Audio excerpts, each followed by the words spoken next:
November 23rd, 1876. So here I am back in Ludlow Street Jail after my little European vacation got cut short. Turns out stealing $200 million from New York City makes you kind of famous, and not in a good way. But I had a good run, controlled every election in New York, built an empire in immigrant votes, and yeah, maybe helped myself to a little city money along the way. Okay, a lot of city money, like an absolutely insane amount of city money. My name is Boss Tweed, and this is the AP US History My Story podcast.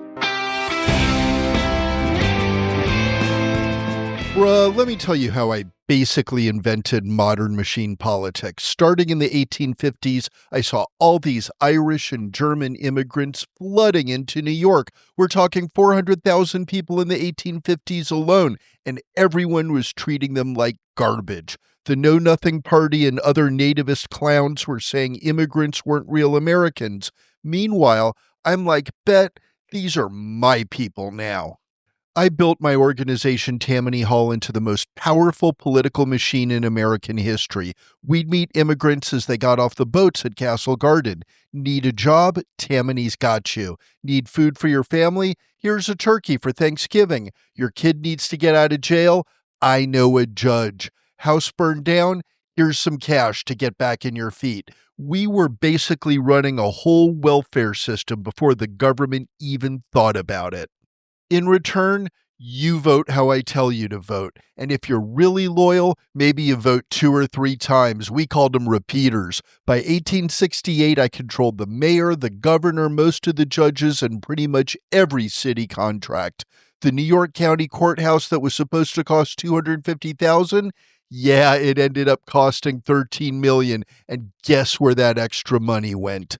But here's the thing AP students need to understand about the Gilded Age. I wasn't some weird exception. I was literally the system. Every major city had their own version of me. In Philadelphia, it was Gas Ring James McMains. In Boston, it was Martin LeMasney. We were all doing the same thing, harvesting immigrant votes to build political empires. Yeah, our political machines were corrupt as hell, but we were the only thing providing any kind of social safety net for these people. Those Irish immigrants I helped, their kids became cops, firefighters, teachers. Their grandkids became lawyers and doctors. I stole millions, but I also created the first real pathway for immigrants to become actual Americans with actual power. So here's the tea about how it all ended. Thomas Nast was an editorial cartoonist who couldn't be bought, and believe me, I tried. He kept publishing these savage cartoons of me. The New York Times exposed our whole operation in 1871. I got convicted, but I escaped to Spain, but then I got immediately caught because people recognized me from those damn cartoons, and now I'm dying in this jail cell of pneumonia.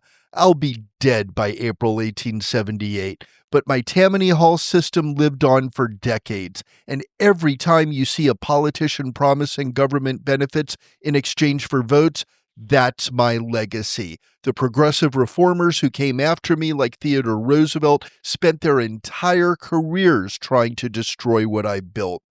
I gave immigrants political power when no one else would, but I also stole so much money it would be like $4 billion in your time. I was a criminal who also helped build modern New York. I corrupted democracy while also expanding it. That's a complicated legacy. Wish I could have had more time in Spain to enjoy it. Like, follow, and share the AP US History My Story podcast, because these stories hit different when you hear the original voices that shaped our country.